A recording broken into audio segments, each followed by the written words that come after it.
Gatas! Estamos em mais um podcast, muito feliz. Estou com a Rosa Maria Belchior. Prestem atenção. Da roça para a filosofia e da filosofia para o florescer.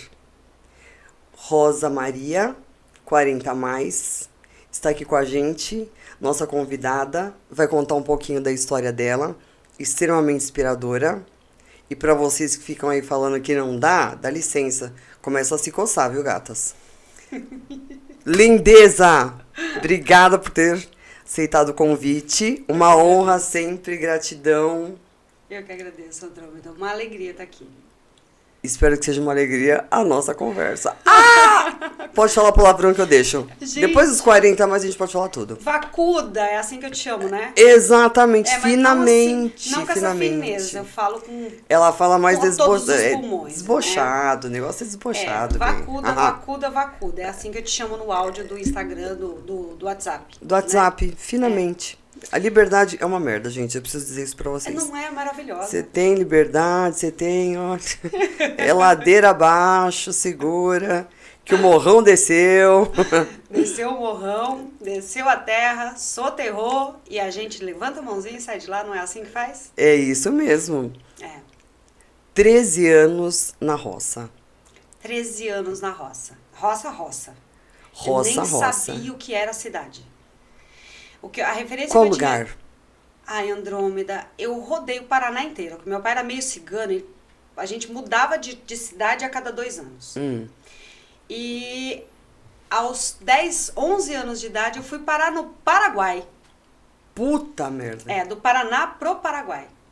E aí era plantação de milho, plantação de algodão, plantação natural de todo mundo, né? E do Paraguai que eu vim parar aqui em São Paulo. Nossa, do Paraguai, então. Do Paraguai. Eu sou paranaense, de Rolândia, Sim. que é perto de Londrina. De lá a gente morou em várias cidades e aí a gente foi pro Paraguai. E se você me perguntar onde no Paraguai, só Deus não sabe. faço a menor ideia. Só sei que era mato, derrubada nova de terra. Sabe quando eles desmatam pra fazer roça? Sei. E eu tenho muita memória desse lugar. Olha, Porque memória afetiva? Ah, tem memória afetiva muita. Banho de bica, banho de rio, a lama que a gente plantava arroz, tinha uma ilhazinha, a gente plantava arroz nessa ilha, e para colher a gente ficava de barro até a cintura. E Delícia. parece uma coisa absurda, mas é uma memória afetiva deliciosa. É uma vida dura, mas uma vida maravilhosa. Porque todo mundo que mora na roça tem uma memória afetiva. Tem. Assim, muito, muito afetiva, assim, porque subia no pé de manga, comia amora, pegava a goiaba do pé, tem sempre algumas coisas ligadas a isso. Tem. Aí por isso que eu perguntei, tem alguma memória afetiva? Tem. Aí você já abriu um sorriso? Tem. Tem. Muita memória afetiva. E eu acho que da roça, você falou, as pessoas da roça dão valor, tem muita memória afetiva. Eu acho que porque a vida, ela é muito dura. Então a gente dá muito valor aos pequenos detalhes, né? Você ter perna boa, por exemplo, para subir num pé de mexerica, cheio de espinho, destreza e habilidade, que era uma das minhas, subir e descer com o vestido cheio de mexerica, sentar no chão para comer. Sem levar um arranhão de um pé de mexerica. Já era um menino. Sempre, gente. né, amada? Hoje ela tá de lady, gente. Eu tô. Isso aqui é um fake, que vocês não têm Total. Maloqueira. Maloqueira. Malandramente maloqueira. Malandra. Adoro. Nós vamos perder, eu já tinha certeza que isso ia acontecer. Volta pro trilho, Andrômeda, pelo amor de Deus. Andrômeda, aos 14 anos, o meu pai decidiu mudar para São Paulo. E do meu sistema novo, inteiro, nós somos em 6 irmãos. Um já era casado, já não morava com a gente. Um veio na frente e ficamos os outros e a minha mãe. E ninguém queria vir para São Paulo. Só eu.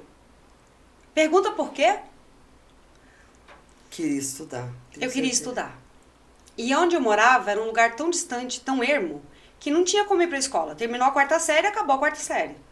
E o meu maior sonho sempre foi estudar. Então, eu contei os dias para entrar na escola com 7 anos de idade. Em 4 meses eu aprendi a ler e escrever para desgosto e agonia da professora. E da mãe também. Porque eu terminava tudo rapidinho e ficava fazendo o quê na sala de aula? Causando. E aí terminou, e aí minha mãe falou, agora acabou. Só que aquilo pra mim era inconcebível. Então a gente chegou aqui em São Paulo, a primeira coisa que eu fiz, eu falei, eu quero ir pra escola. A minha mãe, cabelo desse tamanho, né? Levantou. Não vai, porque se for pra escola vai se perder, porque você não pode, porque mulher não precisa estudar. Sua mãe... A minha mãe. E ela Totalmente não é... contra. Sim, e ela é analfabeta, né? Totalmente analfabeta. Meu pai sabia escrever o nome dele. E ele me ensinou a escrever meu nome, Andrômeda, antes de eu entrar na escola, só que não com S, Rosa com Z. Ai, com Z. Que era o jeito que ele sabia escrever meu nome. Sim. Então eu entrei na escola e já sabia escrever meu nome, que era o que ele tinha pra me ensinar, né, o que ele me deu. E o meu pai não se incomodava e sentia muito orgulho de me ver estudando. Pra você ter uma ideia, quando eu aprendi a ler, ele me fazia pegar os livros e fazia os amigos dele me pagarem pra eu ler as lições do livro. Ele espertinho, né? Ele já eu queria ganhar o dinheiro. Eu ganhava. Ele repassava, ainda bem. Ele repassava. Não ficava pra ele. Não, era meu, né? Era moedinha, mas era meu. E aí a gente chegou aqui, eu cheguei, eu acho que dia 13 de junho, dia de Santo Antônio. No dia 13 de junho de 86 eu cheguei em São Paulo. E na semana seguinte eu arrumei emprego. Numa fabriquinha lá pra... Você chegou com 13 anos. Com 13. Aí já arrumou E aí emprego. eu fiz aniversário em julho. Então eu cheguei um mês antes de fazer 14. E aí eu arrumei emprego. Que era ficar empacotando os bonequinhos. Você lembra da Gulliver? Claro, a Gulliver era aqui perto. Eu empacotava os bonequinhos da Gulliver. E aí terminou, chegou julho, chegou dezembro. No ano seguinte, eu comecei a chavecar minha mãe para eu poder estudar. Não vai. A minha tia, que já morava aqui, a gente morava no mesmo quintal que ela, que acolheram a gente com os braços abertos, né? Deram casa, a gente chegou sem nada aqui. Porque era normal. Normal. Né? Chegava um parente, a gente já colocava na casa junto. Aí depois já fazia um puxadinho pra esse parente. Exatamente isso. Então todo mundo se ajudava de uma certa forma pra uma sobrevivência da família. Exatamente. E essa minha tia, que se chama Virgínia, me matriculou na escola. Santa Virgínia. E a minha mãe enlouqueceu, né? Que coisa, e aí eu né? fui. A minha tia começou a conversar com ela, então eu trabalhava de dia e estudava à noite. E eu ia muito bem, porque era tudo que eu queria, né? Estudar. Sim. Então, passei de ano de primeira, não tinha dificuldade nenhuma, sempre fui muito leitora, gostava muito de ler. Eu tenho uma coisa pra te contar. A primeira visão que eu tenho da minha chegada aqui em São Paulo, sabe qual foi? Qual? A estante da minha prima, com a enciclopédia britânica inteira, assim. Eu olhei pra aquilo e fiz, gente do céu, eu quero isso pra minha vida. E aí, com dia... 13 pra 14. 13 pra 14. Como que vai ter um pensamento desse, Eu gente? tinha uma coleção de livros. Você queria um brinquedo? Queria. Não, eu queria livros. Então, o mais comum seria, quero um brinquedo, quero uma boneca. Porque, não sei, acho que não deve ter tido. Algumas, mas bem poucas. Boneca de milho eu tinha muita. Sim. Penteava cabelo, fazia trança. Era a mesma coisa. Mas aí a gente espera que queira uma boneca, né? Queira um brinquedo. Não. Eu queria uma coleção de livros. E eu lembro que nesse período, essa minha prima me deu um livro para eu ler. E eu lembro de uma frase desse livro até hoje.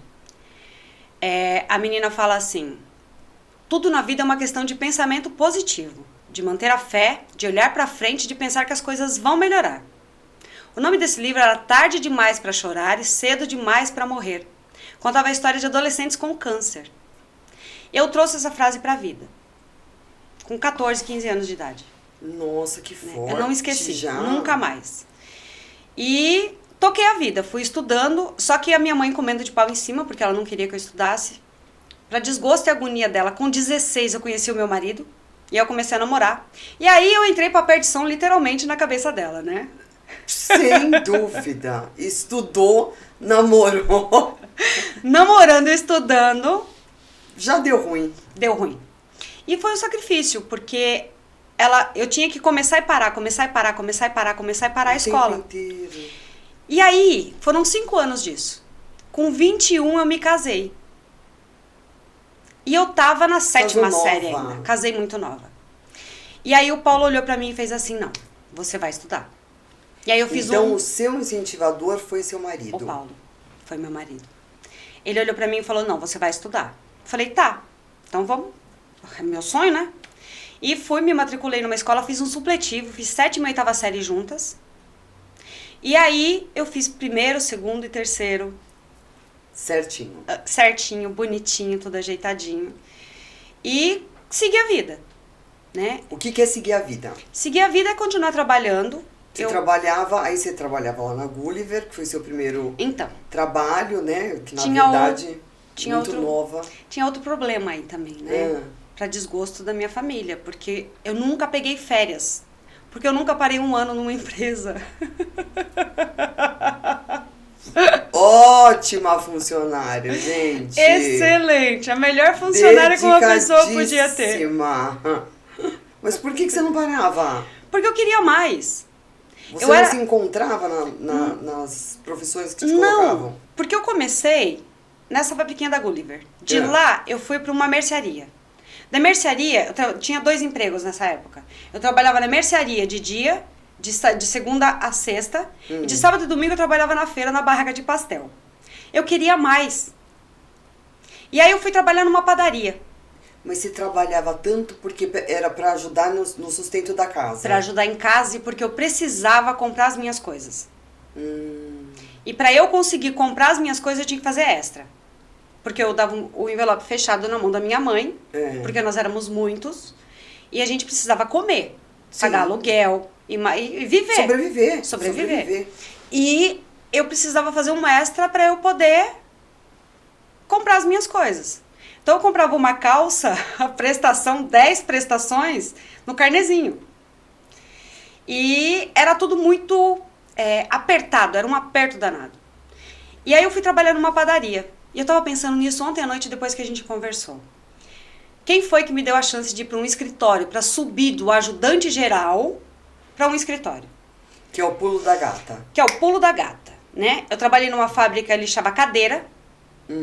E aí eu falei, não aguento mais. Fui pra padaria. Da padaria eu conheci um japonês chamado Ryoso. Ele tinha uma empresa, uma metalúrgica. E eu fiquei desempregada na padaria porque fui, saí. Óbvio, né? E aí ele falou pra mim, eu vou te dar um emprego.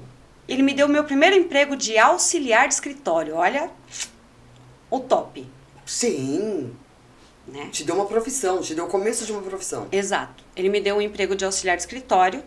Só que eu era muito ruinzinha. Rústica, bruta, crua mesmo. Eu não tinha noção. Também não era sua culpa. Olha o histórico, né, que a gente tá trazendo. Não, eu não tinha... Não tinha uma referência, você não teve uma referência. Não. Uma pessoa, essa daqui eu vou conseguir seguir, essa daqui vai me ajudar, essa daqui vai me orientar. Você tinha uma mãe que era super opressora, não deixava você voar. Em contrapartida, você não tinha alguém para poder te guiar. Olha, isso aqui é legal, isso aqui não. Ó, essa postura vai, essa não. Então, foi tudo meio que na raça mesmo. Foi. Solavanco. Ralando mesmo, Ralando. Né? E aí, fui para esse escritório, eu fiquei, acho que 1 ano nessa empresa. Não deu 1 ano, porque eu não peguei férias. E ele me mandou embora. E ele olhou pra minha cara o dia que eu saí e falou assim pra mim, agora você pode ir além. E eu fui. Fui procurar outro emprego de auxiliar de escritório. De auxiliar de escritório passei para assistente administrativa. E olha a ironia do destino. O que eu vi na sala da minha tia quando eu cheguei aqui em São Paulo? A Enciclopédia Britânica é o meu último registro em carteira. Eu trabalhei na Enciclopédia Britânica. Não acredito. Acredite. Eu fui parar lá dentro. E eu era assistente administrativa na Enciclopédia Britânica. Foi o lugar que eu mais fiquei. Deu 1 ano e 1 mês. E aí eu saí. Eu tinha 29 anos na época. E eu fui pipocando de emprego em emprego. Fui parar na Enciclopédia Britânica. E aí eu saí. Eu pedi demissão. Porque eu queria estudar. E eu tinha um pai doente nessa época. Ele estava com derrame. A minha mãe cuidava dele sozinha. O Paulo, graças a Deus, estava muito bem financeiramente. Então ele falou pra mim, Sai, Dava pra bancar a casa. vai estudar, que eu pago a conta e você ajuda a tua mãe com teu pai. Foi a salvação da minha vida, né? Jura? Foi. Porque aí eu entrei de cabeça nos estudos. Foi aí que eu comecei a fazer curso de massagem, de massoterapia, de depilação. Eu fui me profissionalizar, porque eu não tinha uma profissão. Você teve uma época que você era manicure. Tive. Essa aí, a manicure, ela veio junto com a estética. Junto com essa profissionalização. Porque aí o que eu fiz? Eu fiz um curso de técnico de estética e abri um espaço. Foi o emprego que eu mais fiquei. Olha só. Que era seu espaço. Não tinha como você se mandar embora. Exatamente. Eu abri esse espaço, ele se chamava Trilha da Beleza. E eu trabalhei nele durante 17 anos. Foram muitos anos. Muitos anos. Muitos anos. Então era toda a parte de estética. E aí que entrou a unha. Como assim? Entrou no auge em 2006, unha decorada. Sim. E eu nunca soube desenhar nenhuma bolinha se não tiver uma moedinha pra eu poder fazer um risquinho nela, né? E eu falei, vou aprender a fazer esse negócio aí. E eu fui. Fiz alguns cursos. E eu me tornei especialista em unha decorada. Que é aquela coisa super pequena, super minuciosa. É. Que tem que ter total atenção. Exatamente. Tem que estar desligada do mundo pra fazer uma unha daquela. Não. Sim. Não, tem que nascer pra fazer. Fora nascer pra fazer, né? E desenvolver. Tá bom, não tem que estar desligado. Porque eu fazia aquilo... Não, desligado que eu digo assim, concentrado. Acho que é o seu nome. Concentrado. Concentrado. Tá concentrado ali em fazer. Porque se você errar, imagina, olha o tamanho que você tem, meu Deus do céu. Adoro. Espaço. Se pega um dedinho, então ferrou. Adoro. Ai. Eu fazia muita unha decorada em criança. Pensa no tamanho da unha. O que você quer? Eu quero um Nemo. Nossa. O que você quer? Eu quero o Rei Leão. Um Rei Leão, coisa básica. É, numa unha desse tamanho assim. Num né? tico. Eu me especializei nisso e teve um período que foi de 2006 a 2011, mais ou menos, que eu tinha 5 manicures. Elas faziam a unha. Manicure é uma profissão. Não tá satisfeita, ela fecha a maletinha e tchau, né? É. Beijo, tchau e não me liga. Tive muita dificuldade com isso.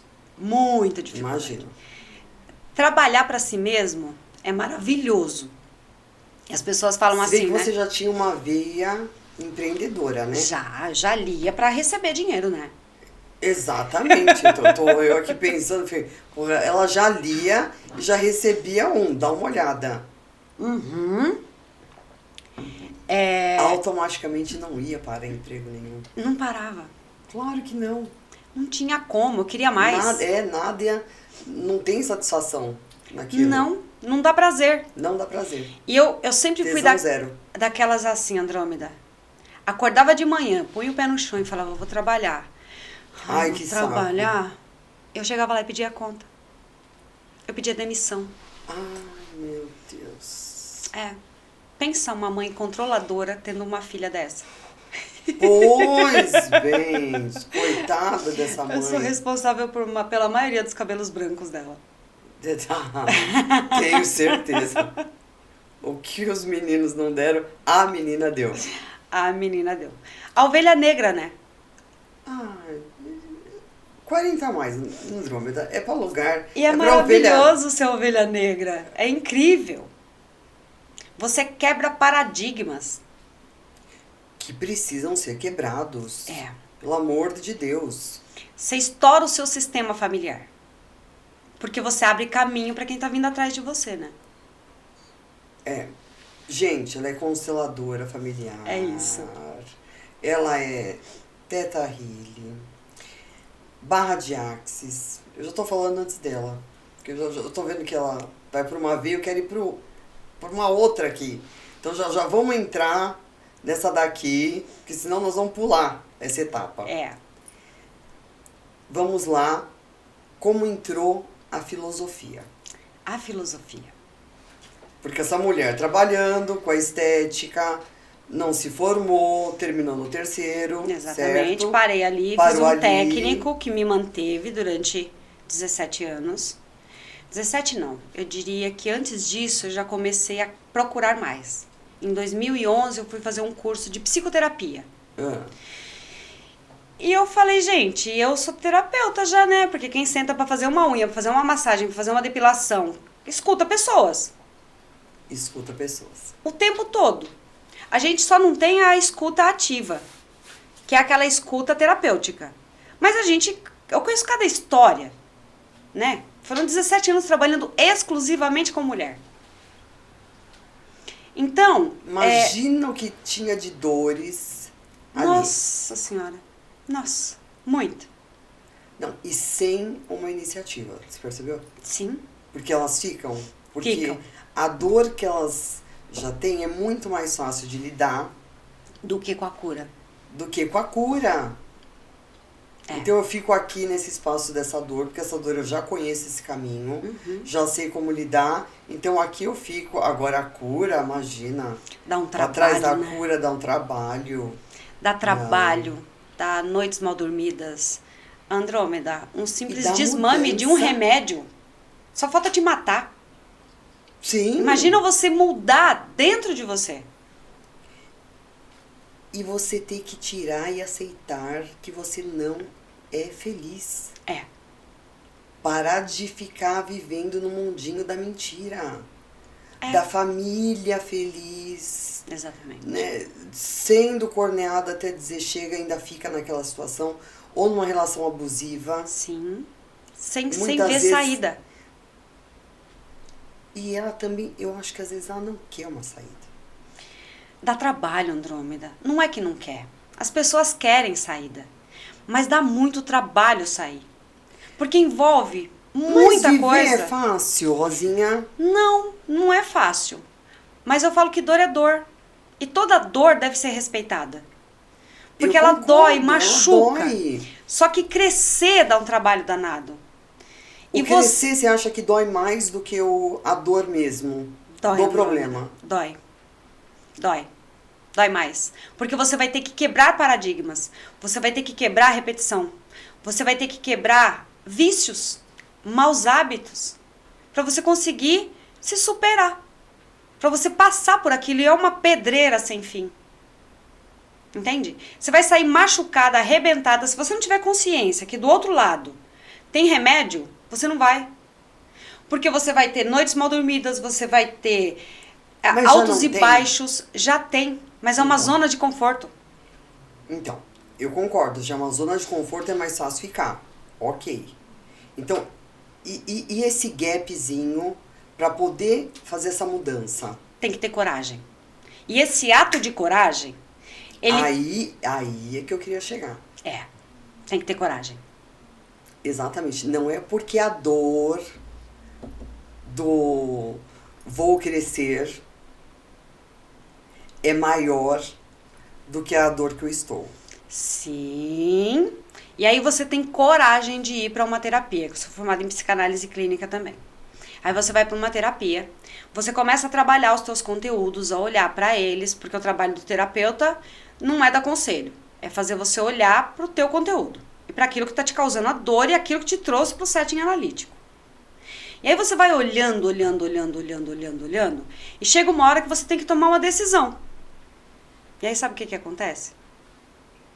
A pessoa some.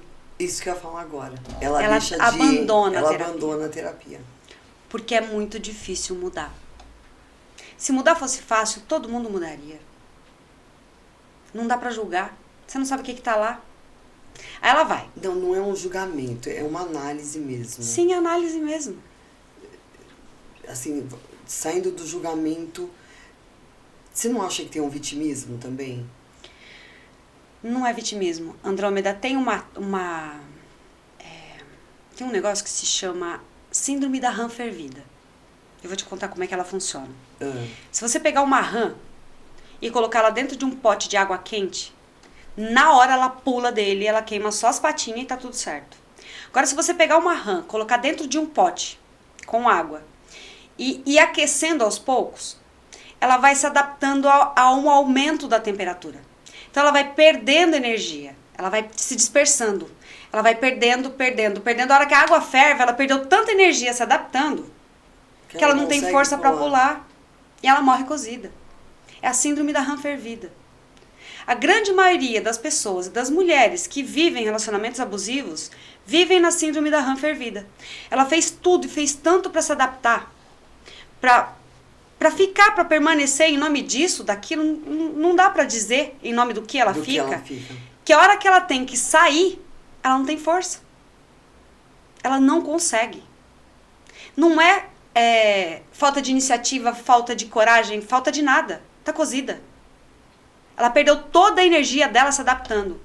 Porque tem filho, porque tem família envolvida, porque tem casa, porque tem marido, porque tem um monte de coisas envolvidas. Porque às vezes não trabalham. Porque é dependente financeiramente, porque é dependente emocionalmente, porque causa dependência emocional. Tem. Que você fica pendurada ali, você não tem como sair. Verdade. Tem a dependência emocional. Tem. Então, nessa síndrome da rã fervida, geralmente quem faz isso? Um narcisista. Ele vai dando, você vai se adaptando, ele tira um pouquinho, você se adapta, ele dá mais um pouquinho, você se adapta, ele põe mais um pouquinho, você se adapta, e aí ele tira mais um pouquinho, vai tirando e vai tirando. Chega uma hora que ela olha e fala, o que eu vou fazer com isso? Ela não tem força para fazer nada. Perde a força. E a gente perdeu o rumo da conversa. Perdemos! Puta que pariu! Mas isso é super rico. Muito rico. Aí depois ele vai dar um jeito ali, se virar nos 30, pra gente voltar com esse negócio. Ai, Jesus Cristo! Sabia que ia dar nisso. As comadres conversando nisso. É foda, puta merda. Filosofia, cacete. A filosofia, a gente tava nela, a gente pulou dela. Por que nós pulamos? Eu não sei. Ai, que loucas, Jesus. Ô, Andrômeda, é complicado conversar com a amiga, né? Porque a gente começa vários assuntos e não termina nenhum. Fica sempre um assunto inacabado. Pelo amor de Deus, a gente precisa dar ibope nisso aqui. A gente precisa fazer certinho. Vamos lá. Pelo amor de Deus. A coisa é séria, Brasil. Como Pode entrou a parecer filosofia? várzea, mas não é.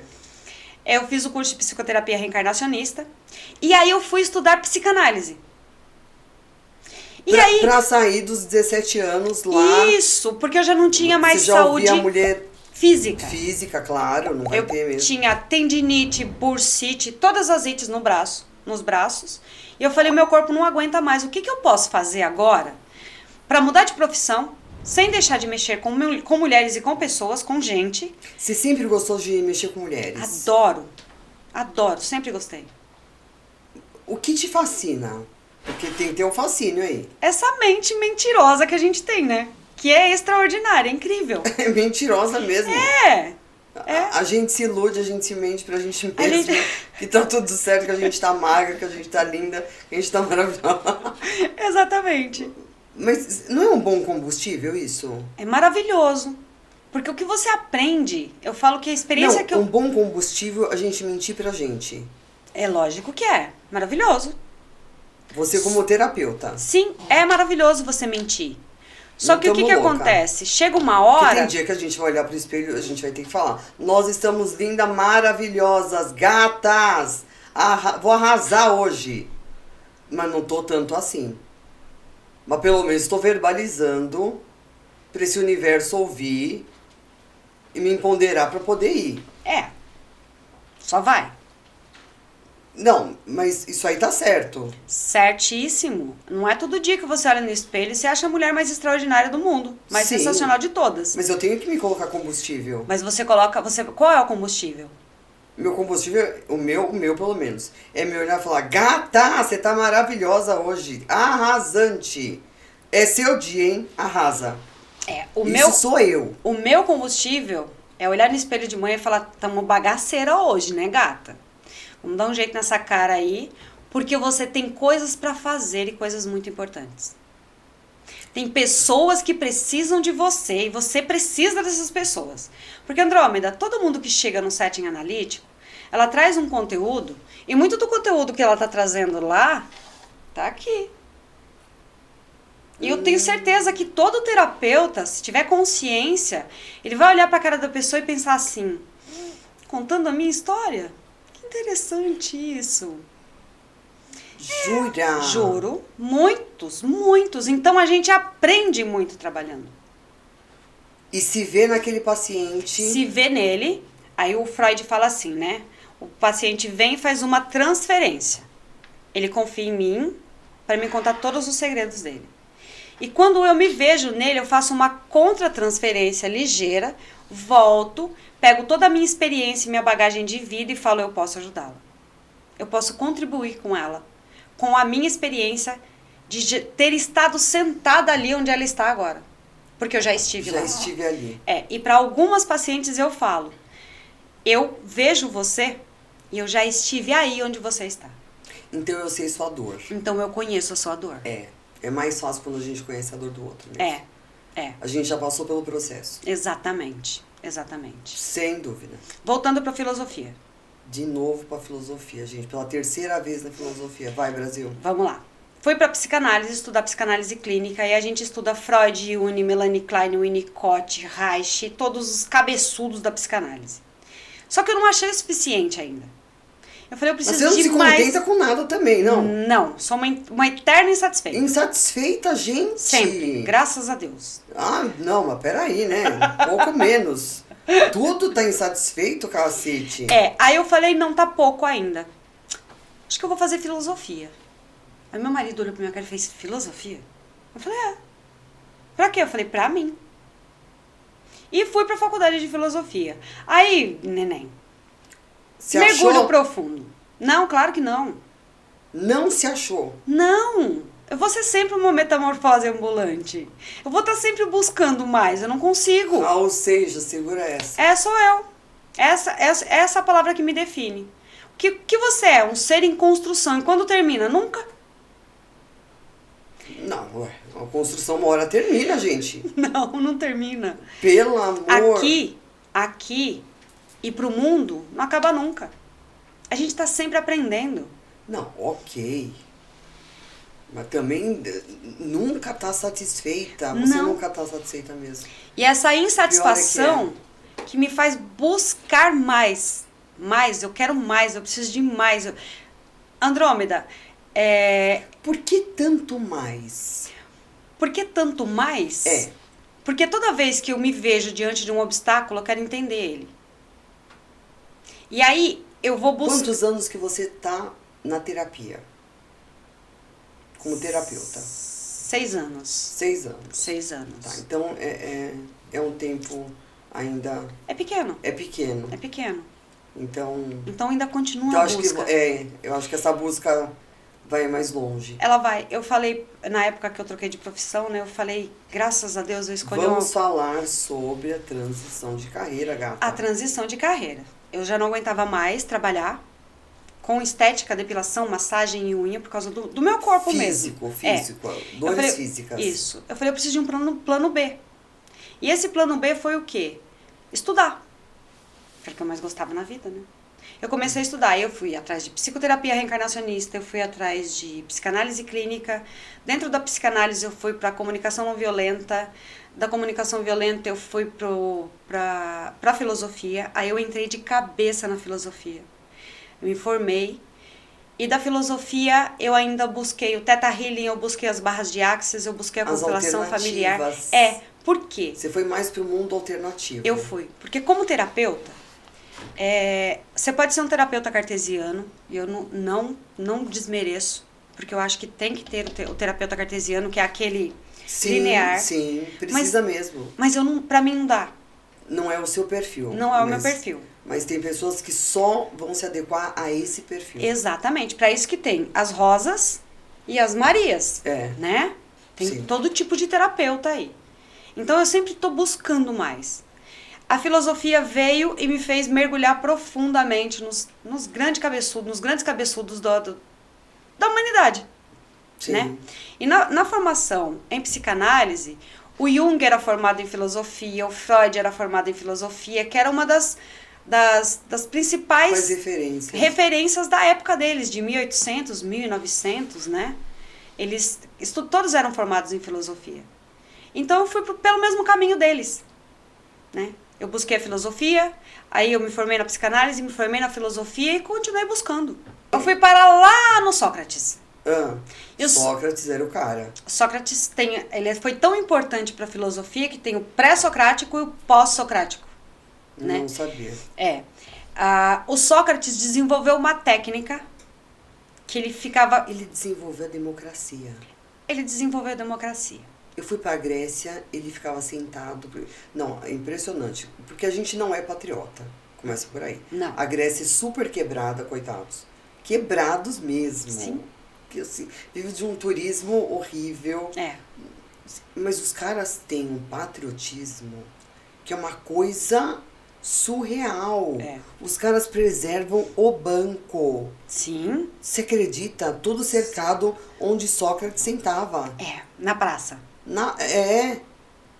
Gente, tinha um fóssil que quando eles estavam construindo o metrô por conta da Copa, das Olimpíadas, acharam um fóssil, desviaram totalmente a rota, dá uma olhada. Podia ser um fóssil de um cachorro, concorda? Não sabem o que era.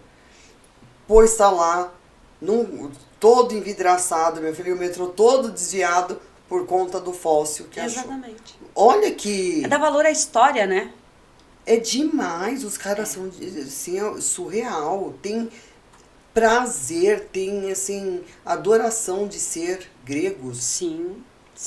Aí a gente que tem um país onde tem tudo que planta dá, não tem terremoto, não tem maremoto, não tem porra nenhuma.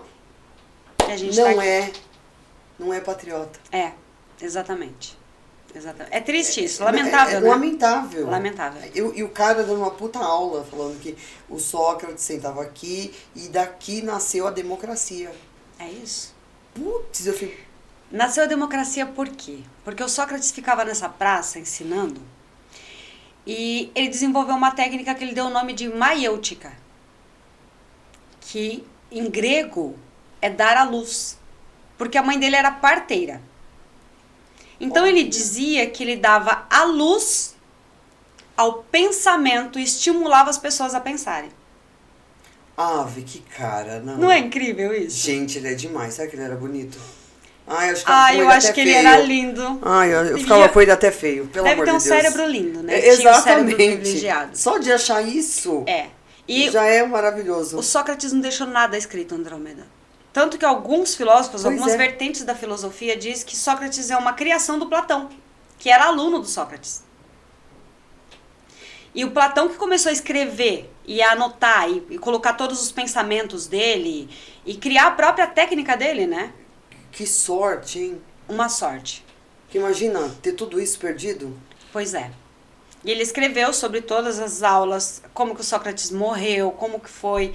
Ele morreu porque ele não quis negar que ele era um filósofo e que ele ia continuar ensinando e que ele não ia sair da Grécia de jeito nenhum, porque ele foi expulso. Porque eles falavam que ele estava mexendo com a cabeça das pessoas. Induzindo. Claro. E ele tomou cicuta na prisão, porque ele se recusou a sair da Grécia. Eu não vou sair da minha pátria. Olha, não sabia dessa história. Gente, agora eu amo mais esse homem. O Sócrates volta, querido, nessa encarnação. Ou em alguma outra, pra gente se encontrar. O Sócrates foi o começo. E aí a psicanálise vem do Freud, né?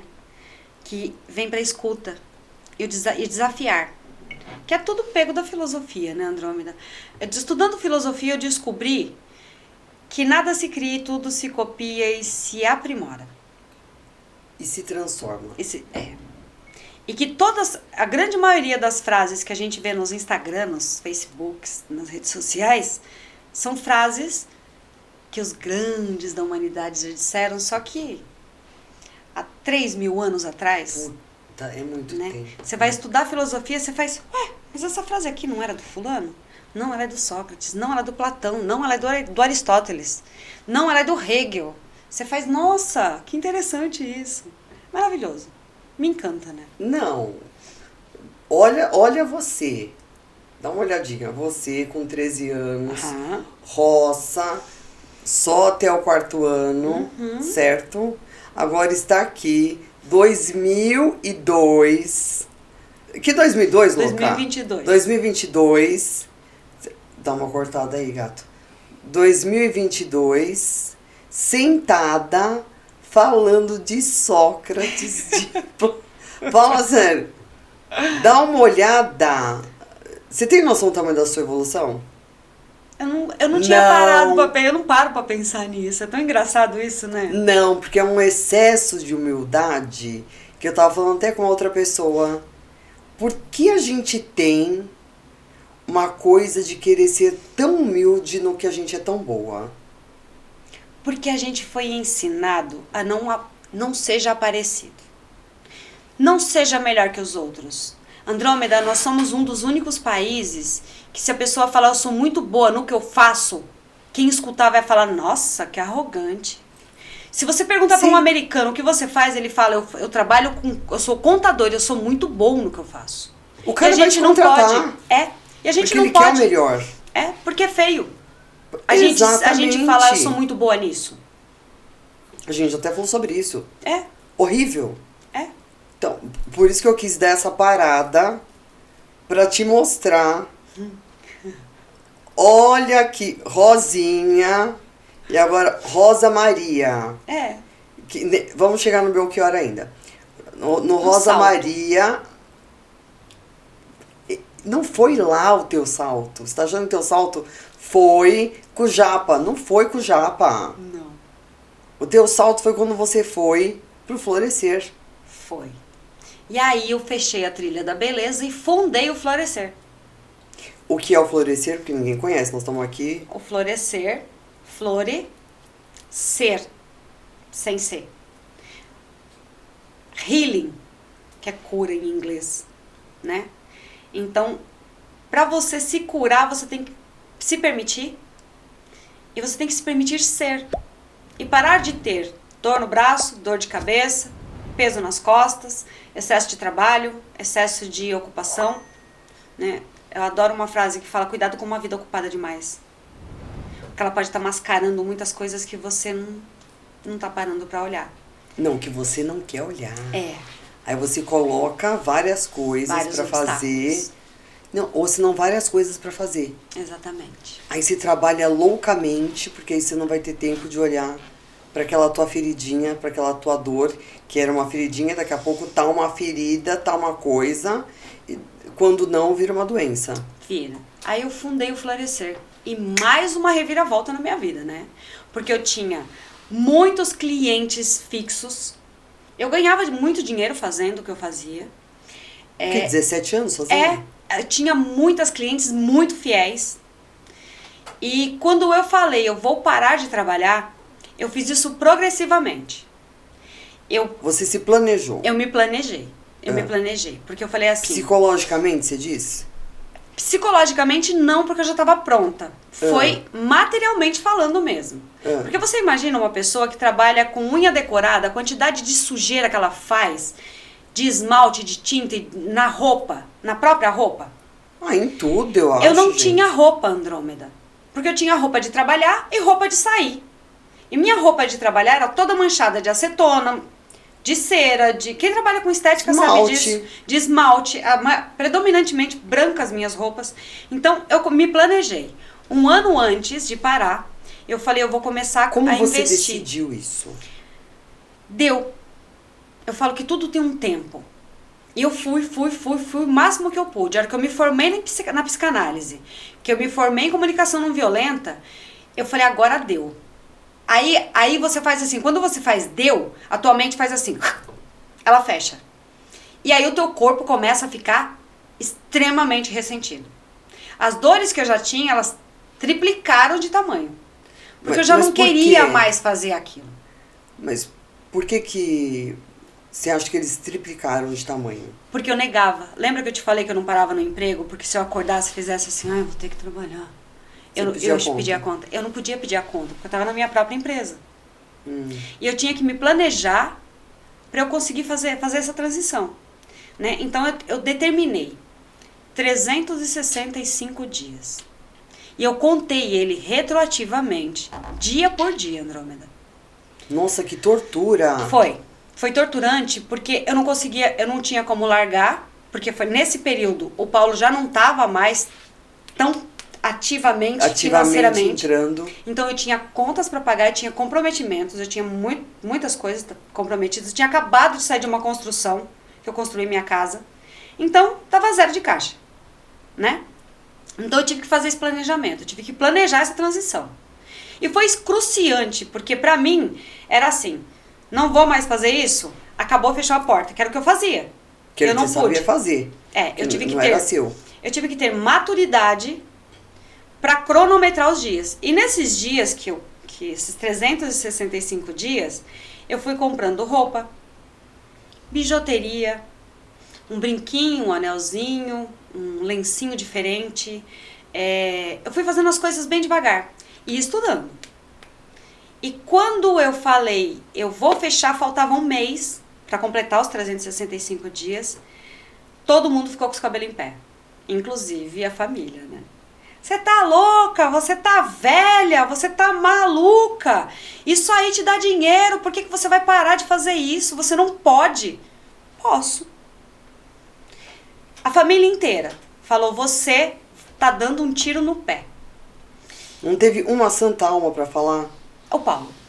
Ele olhou pra minha cara e falou, vai, se não der certo, você volta pra trás, tá tudo bem. E fui. A gente comprou o mínimo que podia. O imóvel do lado da minha casa, do meu sogro, estava vazio na época. Eu perguntei para ele se ele me alugaria, ele falou que sim. E comecei a comprar uma mesa, cadeira, divã, montar. Sim. Com pouco que a gente tinha. E fui. Mas contra tudo e contra todos. Que fique muito claro, gente, quando você for mudar de profissão, quando você for mudar de área, você não vai ter apoio de todo mundo. Ou de ninguém. Ou de ninguém. O seu apoio vai ter que ser você. A sua decisão aqui na alma. Porque a decisão é sua. É sua. É sua. Só que o que você as pessoas... também não pode colocar a responsabilidade pro outro. Não, Andrômeda. Eu sei que a gente quer um apoio.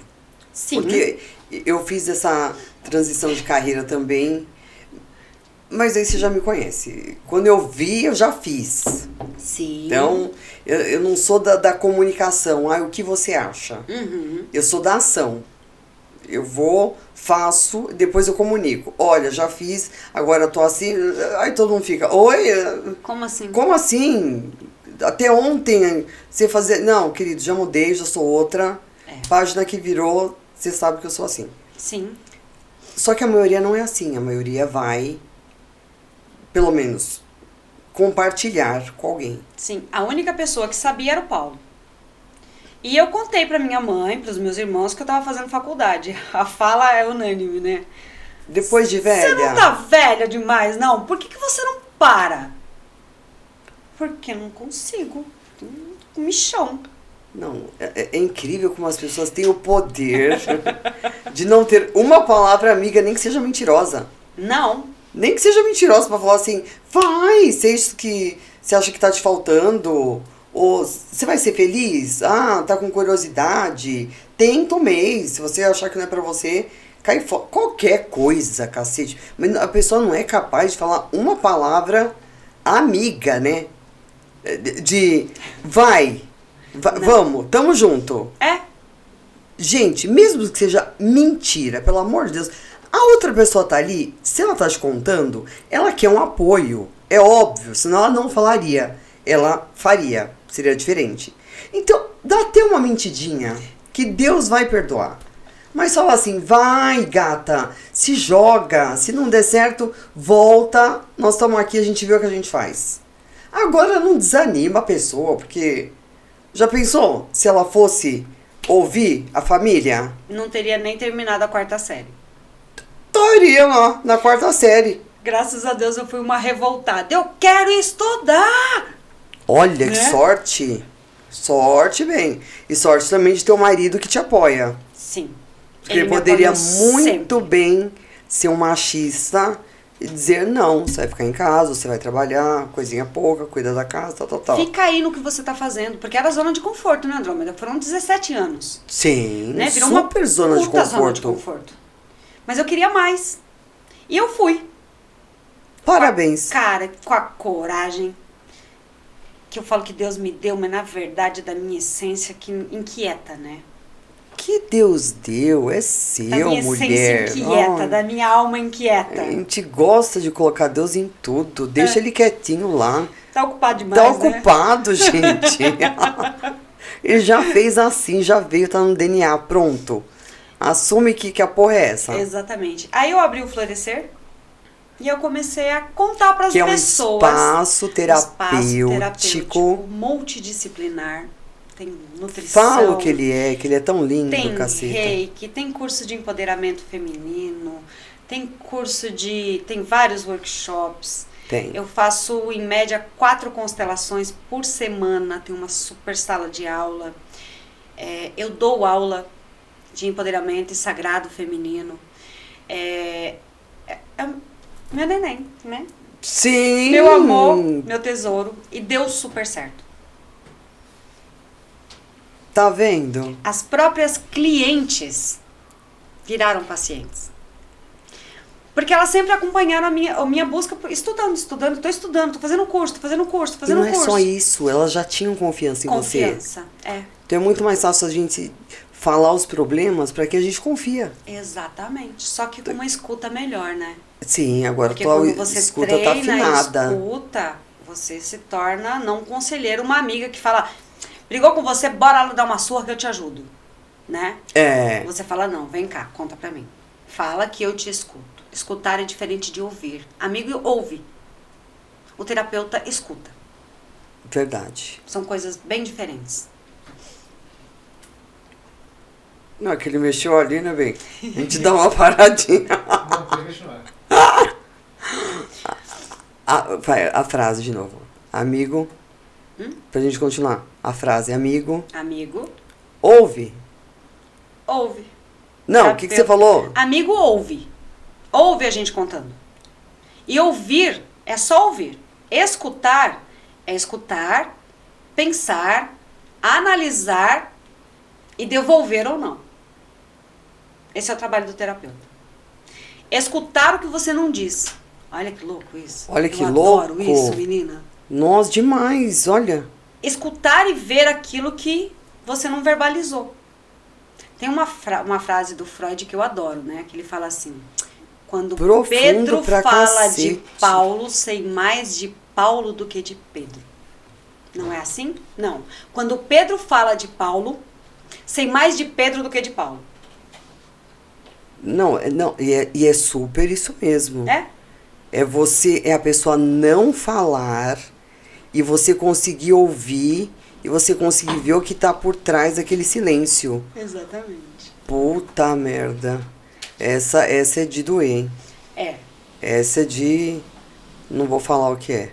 O mais legal é que as pessoas perguntam assim pra mim: você gosta do que você faz? Pergunta pra mim, Andrômeda, você gosta do que você faz? Você gosta do que você faz, Rosa Eu nasci Maria? pra fazer isso, gata! Ah, olha que empoderada, gente!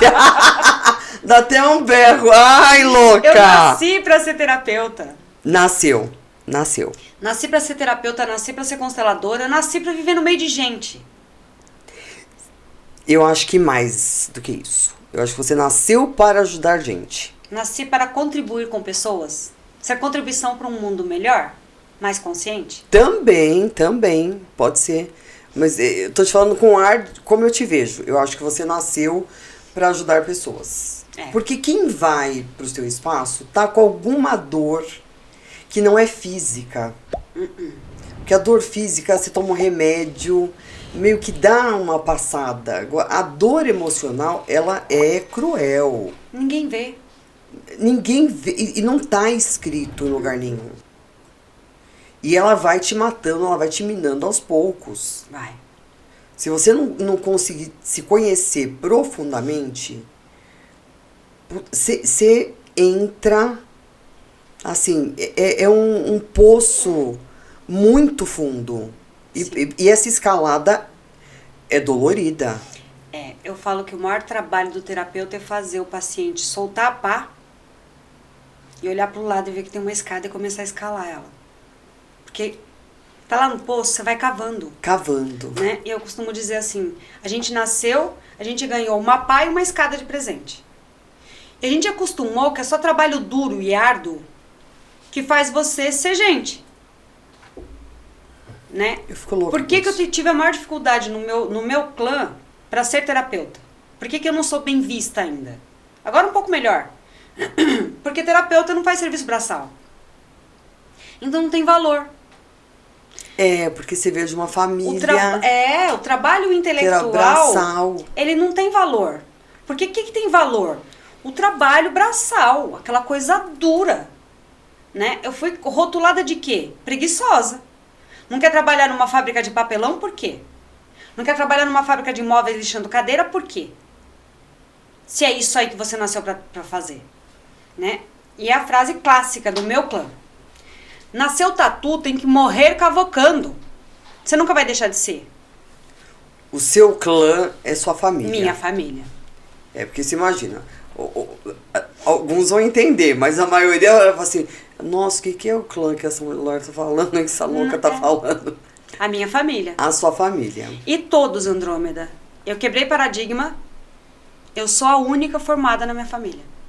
A única que tem De quantos irmãos? graduação de 6. De 6 irmãos. 6. Dá uma olhada. Você sentiu quantos pulos da gata você deu, gata? Alguns, né? Que você não percebe ou não enxergava? É engraçado porque é aquilo que a gente estava falando, né? A gente não para olhar para a própria história. Eu parei para pensar na minha história ontem, depois que eu falei com você. É engraçado isso, né? E é extraordinário. Eu vou falar que eu não li a sua história como eu não li de ninguém. Mas eu tinha que fazer vocês se coçarem, para se olharem, Pensar. para chegar aqui, pelo menos, né? Olha o tanto de coisa que eu fiz.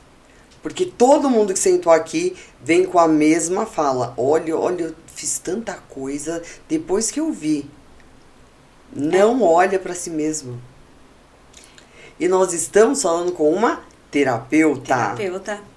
Casa de Ferreira, espeto de pau, gente. Não, garota. De graveto, que é pior que de pior. pau. Um gravetinho. Que horror, Jesus. Algumas consciências eu ganhei ao longo da vida, né? Como, por exemplo, ser a única formada da minha família. Isso aí é uma coisa Mas que... isso é muito pouco diante de tudo que você conseguiu. É muito pouco. Eu diria que seria o menor. Sim. Eu acho que isso ia ser uma consequência. Porque quando você viu, você chegou em São Paulo e viu lá a sala da sua tia cheia de livros, aquilo já te encantou. Oi. Então, é óbvio que você ia procurar estudo. Uhum. É uma coisa óbvia. Agora, que você ia montar um espaço de estética para você. Você ficou 17 anos. Depois você ia se formar.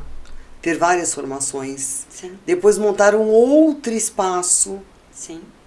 Que eu acho que esse espaço realmente é muito você, é muito o cuidar, é muito o olhar. Você na pandemia não fechou. Não. Trabalhei a pandemia inteira. Eu achei isso assim... É o auge da compaixão com o próximo. É o auge, assim, a gente em plena pandemia, todo mundo não sabendo o que era, morrendo gente e automaticamente as pessoas enlouquecendo também. Sim, muito. Porque começaram a se deparar com uma realidade onde já existia, óbvio. Sim. Aquela realidade sempre existiu. Sim. Só que ninguém tinha um olhar né, profundo com ela ali, com aquela família toda, todo mundo reunido ao mesmo tempo. Deu pane no sistema, Andrômeda. Deu pane no sistema. Achei ótimo. Deu pane. Um monte de gente que era gay se assumiu. Sim. Tanto do lado masculino quanto feminino. Sim. Deram-se os pés na bunda que mereciam porque não estavam felizes. Sim. Aí o povo fala assim, porque depois da pandemia, porque você viu como aquela pessoa ficou ruim? Gata, já era ruim, desculpa. Tava dentro do armário. Você só não via, porque não convivia. Tava dentro do armário. Porque eu nunca vi uma pessoa que é boa ficar ruim, já viu? Não. Pessoa boa fica melhor ainda. Fica, exatamente. Pessoa ruim fica mais ruim ainda. Fica mais ruim Ou ainda. pode ficar boa. né? Dá pra Pessoa mudar. ruim? Dá. Ai, você acredita, porque você deve ter mais vivência que eu nesse Dá. aspecto. Que bom, que ótimo. Dá pra pessoa ruim ficar boa. E dá pro bom ficar melhor ainda. Agora o bom ficar ruim, não. O bom fica ruim, não. Porque na verdade é uma cegueira, né, Andrômeda? Porque a partir do momento que você está confinado, você tem só aquilo ali.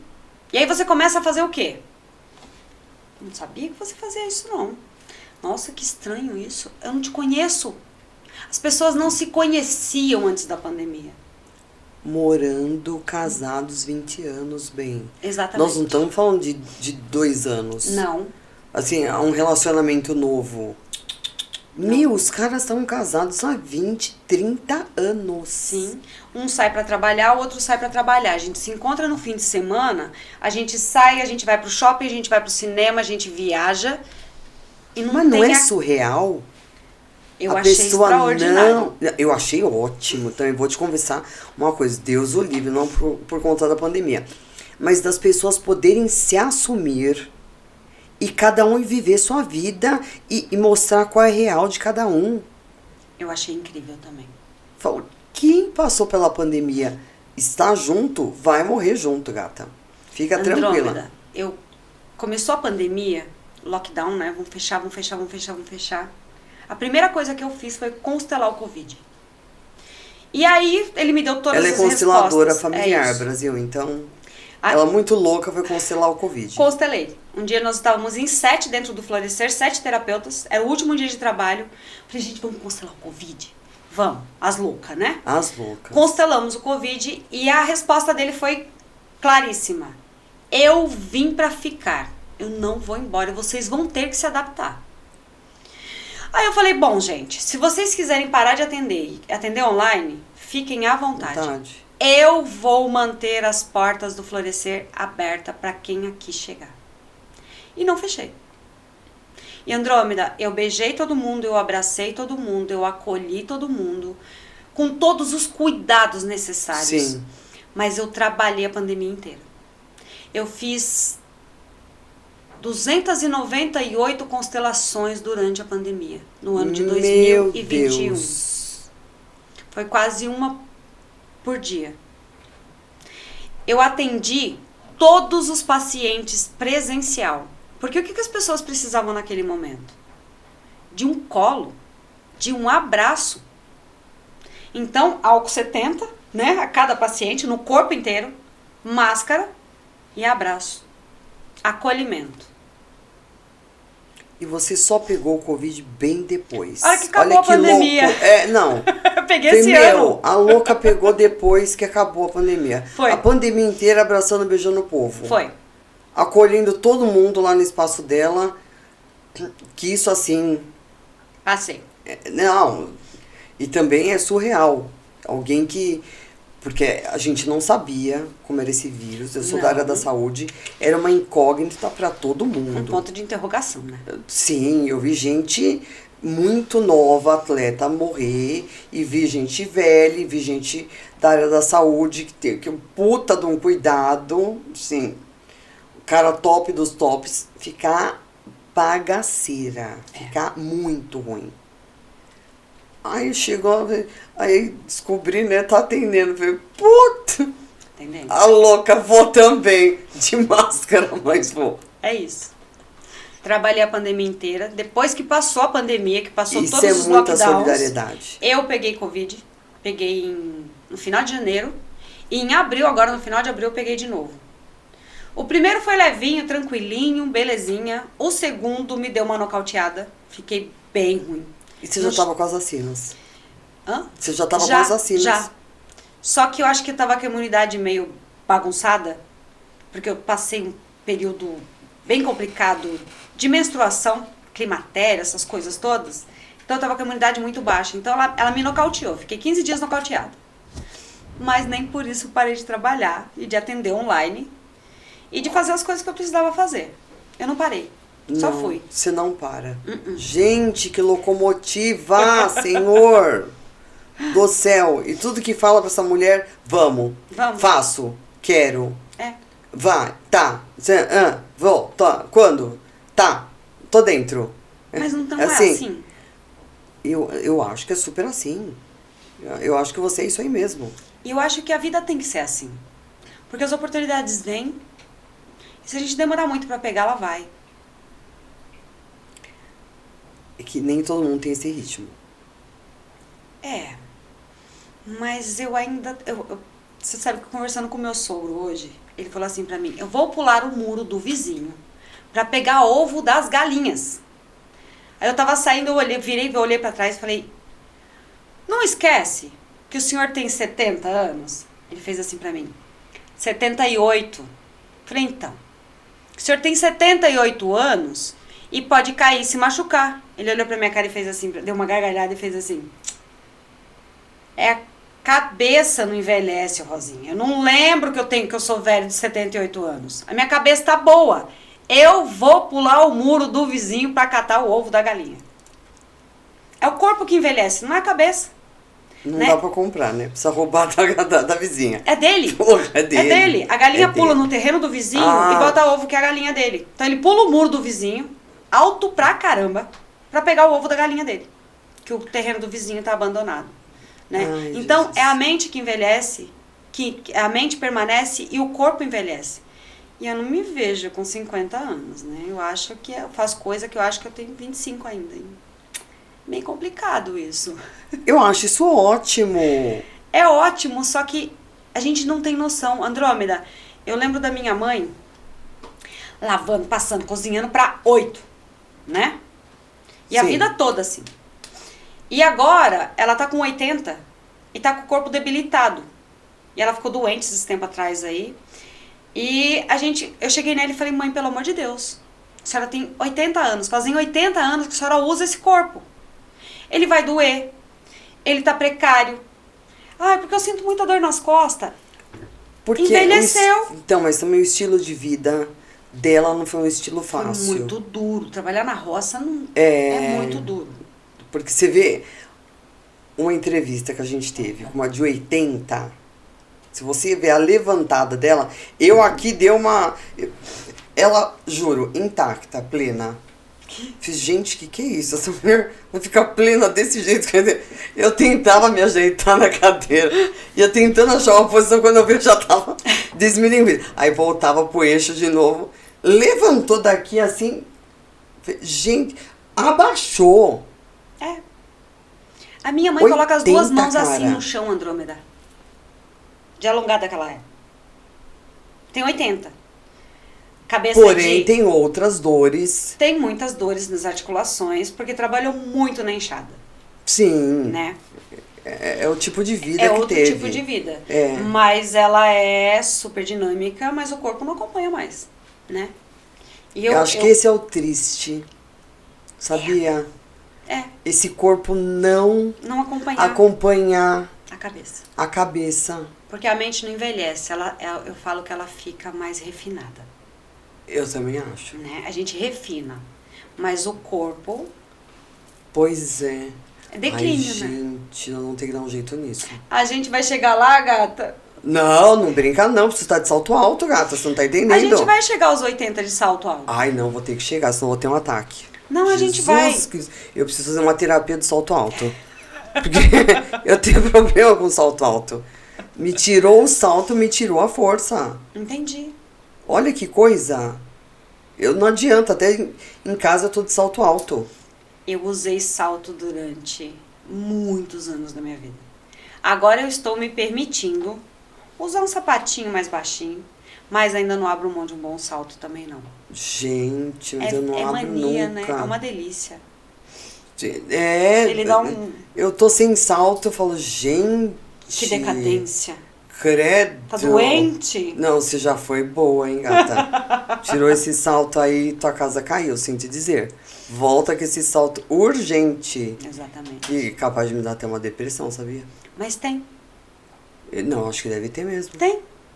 Porque a Eu já pessoa não que se sou- vê com um salto, depois ela não se vê mais com um salto. Jesus! Andrômeda, eu tenho uma Olha que paciente louco. que chegou e fez assim pra mim. Olha o que eu virei. Eu falei, o que aconteceu? Porque ela tava sem salto? Eu tenho 170 pares de sapato. Eu não sei o que fazer com eles. Porque eu tô inchando e meu pé não entra. no sapato mais. Eu tô com dor, tô com problema nos joelhos e eu não posso mais usar os meus sapatos. E eles estão estragando dentro da caixa e eu não tenho coragem de me desfazer deles, porque eu ainda tenho a ilusão de que eu vou voltar a usá-los. Uma garota de 70 falou isso pra mim. Acho que 70, acho que eu vou mudar um pouquinho de opinião. Porque não, chega uma hora que não dá mais. O corpo não aguenta. Mas a Hebe usou bem. Ela usou, mas ela usava pra gravar o programa, né? Usou. Mas ela saía que nem uma louca. A gente vai sair que nem uma louca de salto. De só que salto. diminui um pouquinho o tamanho, né? Ai, tá. Também isso não é pausa do caralho aqui, pelo amor de Deus, gente. Agora já virou uma De terapia novo. de salto. Que eu quero dizer nessa entrevista extremamente prazerosa, porque nós vamos ficar aqui 2 horas, 3 horas. E isso aqui tem que ter começo, meio e fim, gata. Porque Sim. senão nós estamos ferradas, né? A Cá gente pra tem nós. que finalizar esse A negócio. gente tem que finalizar esse negócio.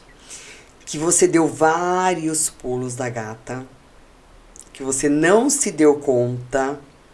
Fiquei extremamente feliz que você se deu conta aqui agora. Curtiu isso, né? Amei! Olha você com o ouvido de escuta aí também. E o terceiro olho que você já sabe. Que você teve a oportunidade de repassar a sua história agora. Sim, foi delicioso fazer isso. Você refez a sua história e acho que agora você vai olhar para você com outro olhar. Com um olhar um pouco mais de amorosidade. Eu acho que essa é a palavra, porque você tem muito, você é a pessoa que doa. E não é a pessoa que sabe receber. Aprendi. Depois de muita terapia, a gente aprende a receber, mas a gente continua dando mais dado que recebe, né? Mas então, esse podcast é para você receber. Ai, que delícia.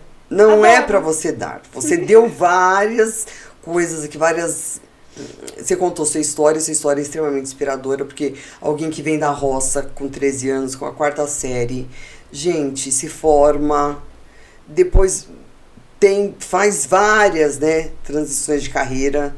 Você fez uma, depois contra todos, você fez outra. E agora o teu espaço é um espaço que, na verdade, é de acolhimento das dores, da alma, que é uma coisa pesadíssima, né? Porque você lidar com as dores da alma não é pra qualquer um, gente. Desculpa, dá licença, gata, mas não é pra qualquer um. Precisa nascer, literalmente, com isso dentro de si, de querer dar para esse ser humano uma melhor condição, de vê-lo melhor, às vezes que ele volte a sorrir. Sim. No meio de tantas lágrimas, porque ninguém vai para uma terapia porque tá feliz da acordei vida, né? feliz da vida e ganhei na Mega. Oi, hello, não. Sim. Né? A gente vai porque a gente tá com uma dor profunda, não consegue diagnosticar, não consegue achar a saída. Exatamente. E achar alguém que te dá uma saída para uma dor da alma. Ou te dá só um colo, né, Andrômeda? Às vezes só um colo resolve. Mesmo que seja um colo, é um colo que é o seu tempo e que é a sua energia envolvida nele. Porque se não tiver a tua energia e não tiver o teu coração aberto, esse colo não vai valer de nada, não vai ter efeito esse colo. Só tem efeito colo porque tem várias coisas nele, né? Sim. Tem esse acolhimento. Tem esse amor. Esse amor incondicional que eu tenho pelo ser humano. Incondicional pelo ser humano. É. Eu acho e você tem um espaço para receber essas pessoas. Eu tenho. Eu quero falar desse espaço agora. Quero que você fale, deixe o Instagram, deixe seu telefone, porque a gente vai colocar, porque eu acho que tem muitas pessoas que precisam, primeiro, saber, você vai voltar, óbvio, não preciso dizer, você vai voltar para falar de Theta Healing, a gente já falou de constelação, eu acho que vale muito a pena falar de novo de constelação. Constelação é um tema, assim, que ele é infinito, ele é infinito, ele não tem fim. Mas tem que deixar, assim, o florescer precisa aparecer. Acho que é isso que eu quero. O florescer tem que florescer, né? Tem que florescer, É. porque é um espaço onde ele só traz coisas boas. Eu tenho certeza que você deve ter depoimentos incríveis. Eu passei por lá e posso dizer, assim, de mão cheia, que foi espetacular. É um lugar extremamente acolhedor e que você consegue sanar muitas das suas dores. Talvez todas. Não, porque também não Claro dá. que não, né? Ó, hello, nasce de novo. Mas várias, com certeza, dá pra sanar. Dá. Qual que é o Instagram? É @floresceroficial, com 2 Fs. Tá. E esse florescer, ele é o flor Flor e ser. Florescer. Ser. Sem ser. Isso. Sem ser, com S, gente. Isso. E depois O telefone de lá, é 11 99687 5497. esse é o pulo da gata, agora da Rosa Maria Belchior, com o seu florescer. Gratidão, te amo. Te amo, gratidão minha.